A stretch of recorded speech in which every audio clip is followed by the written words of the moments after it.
We have a congressman here. His name is Representative Baladero.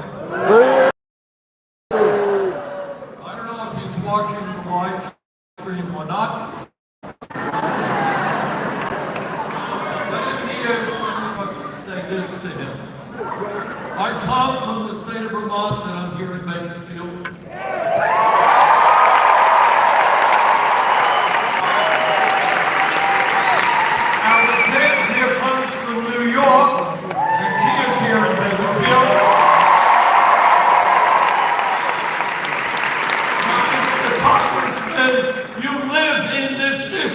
Why don't you show up at a town meeting tonight?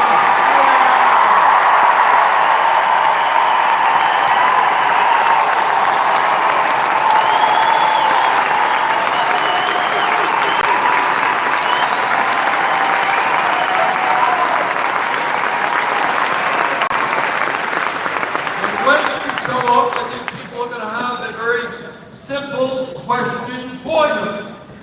And that is, are you going to vote for tax breaks for billionaires and cut Medicaid, nutrition, and housing? So, Mr. Congressman, that's the question on people's mind. Have the guts, show up, and answer that question.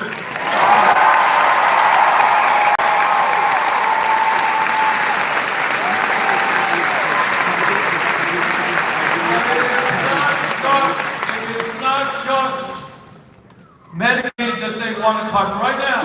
If you can believe it, Mr. Musk is running all over Washington, D.C. in order to cut Social Security, to cut veterans programs.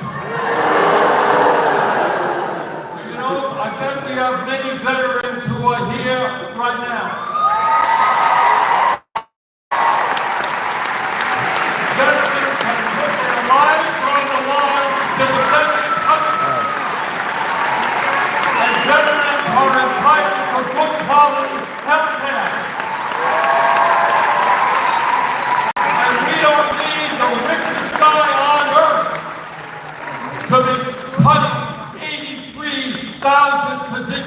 From the Veterans Administration. These massive cuts for the Social Security Administration so that elderly people and disabled people will not be able to get the benefits they paid into. Some of you are wondering, how does it happen that you got an administration who's acting on behalf of a handful of billionaires against the needs of the vast majority of the American people? And the answer is very simple. We have a corrupt campaign finance system.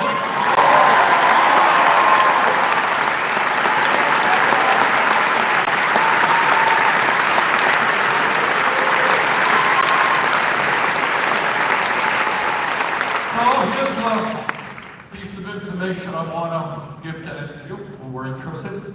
If you would like to become the most powerful person in Washington like Mr. Musk, all you have to do is not complicated. Just contribute $270 million to Trump's campaign.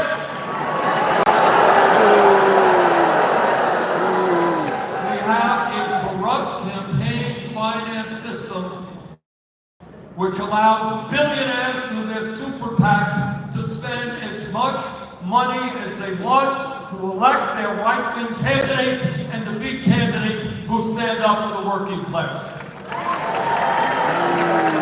When we talk about where we want to go as a nation, the top of my list is the end, this disastrous Citizens United.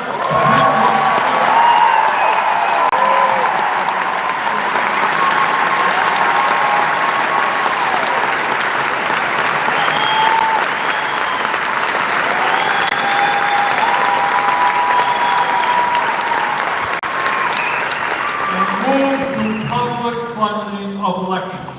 Democracy is about one person, one vote. It is not about billionaires buying elections.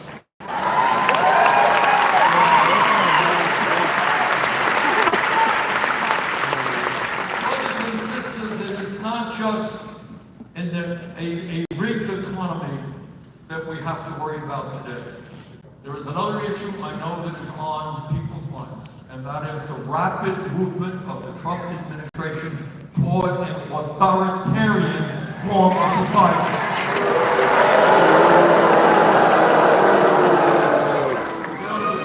People who wrote our Constitution back in the 1790s were nobody's dummies. They were smart guys. They had just fought a revolutionary war against the most powerful person on earth, the King of England. And this guy was an autocrat. He had all the power. So these guys are writing a new constitution for a new country. And they say, you know what? We want a separation of powers. We don't want one person to have all the power.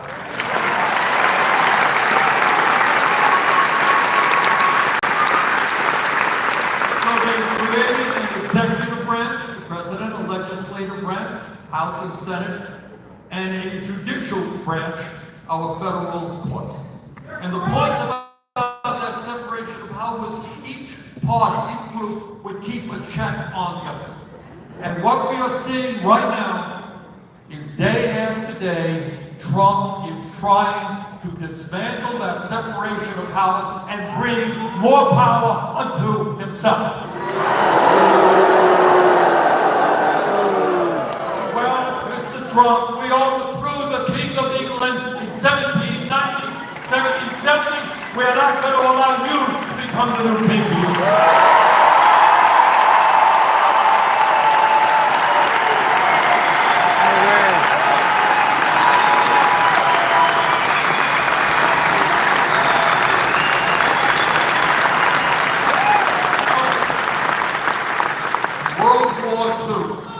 World War II, some 400,000 young Americans, men and women, died to defeat fascism and authoritarianism. And I will be dead if we're going to dishonor those men and women who fought and died for democracy by allowing Trump to become president.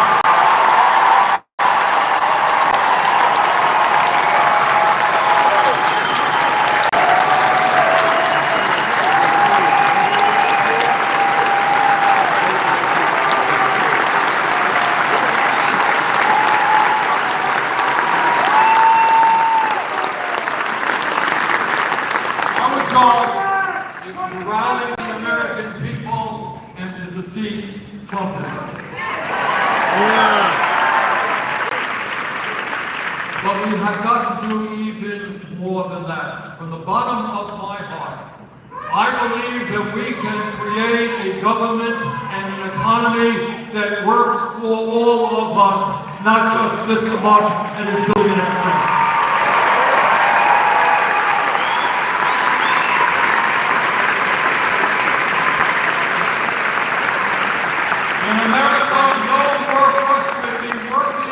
For starvation wages, let us raise the minimum wage to a living wage.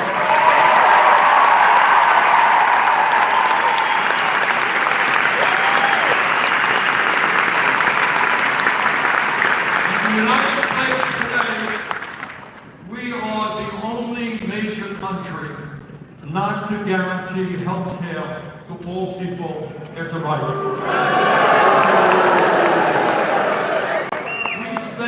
Twice as much per person on health care as the people of any other nation, and yet 83 million Americans are uninsured or underinsured, and we pay the highest prices in the world for prescription drugs.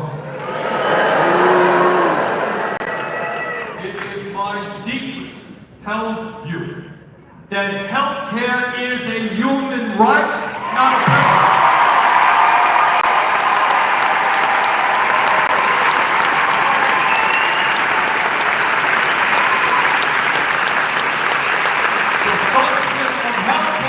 It's not to make billions in profits for the drug companies or the insurance companies. It's to provide quality care for every man, woman, and child in America.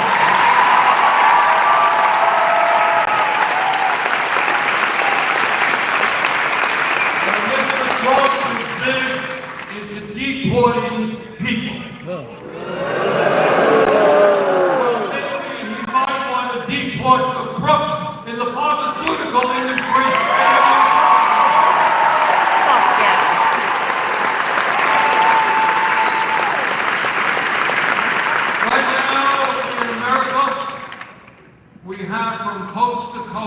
a major housing crisis. 800,000 Americans are homeless. 20 million Americans are spending 50% or more of their limited incomes on housing. Well, maybe instead of spending $1 trillion a year on the military, how about building 5 million units of low-income affordable housing?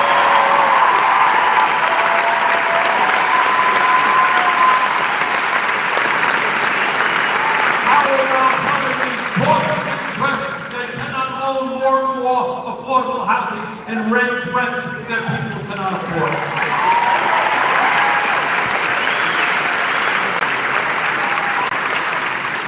We are never going to have the kind of country we want unless we have the best educated workforce in the world.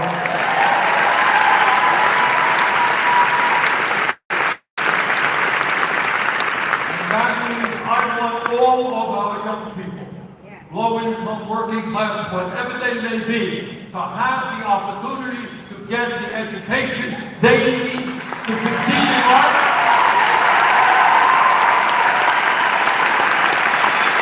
And the training they need. We need to rebuild our crumbling infrastructure. We need construction workers who have the training to help us do the necessary work. We need more doctors. We need education. Should not have to go $100,000 in debt out of state colleges and universities.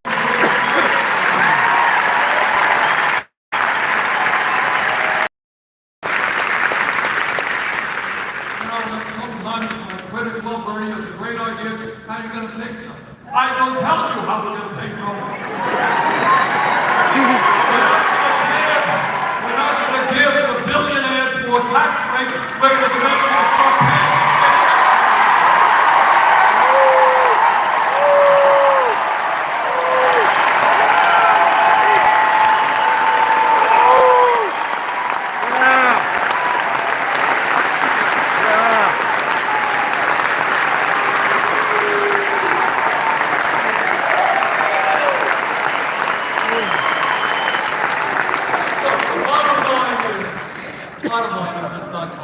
Politics is not complicated.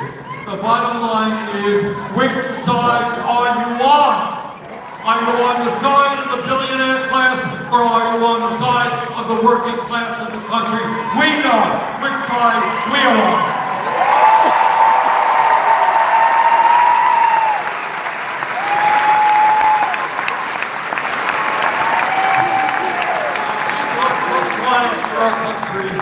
But it's not the first time that we have lived in a difficult moment. I want to read something in my mind. In 1857, Frederick Douglass, you all know who Frederick Douglass was?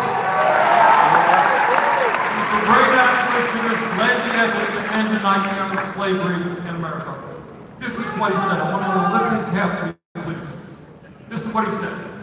Power, people on top, concedes nothing without a demand. Got that? Unless people demand something, power is not going to give up. It never did, and it never will.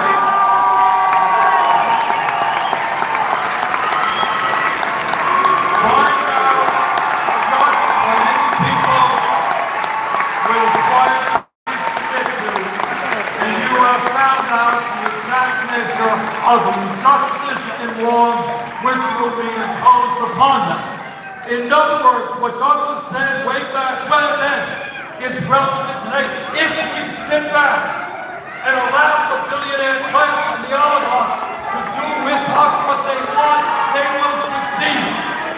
Our job now is to stand up and tell them enough is enough.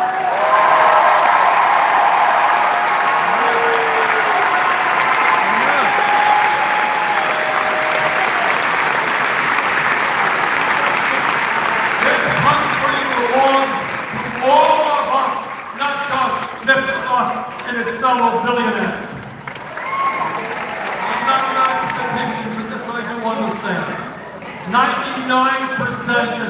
of a bigger number than 1%.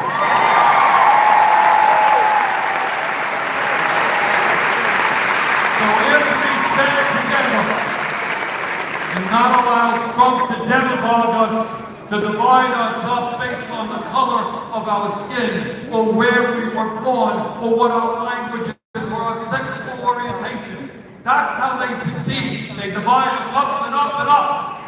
When we stand together, there is nothing we cannot accomplish.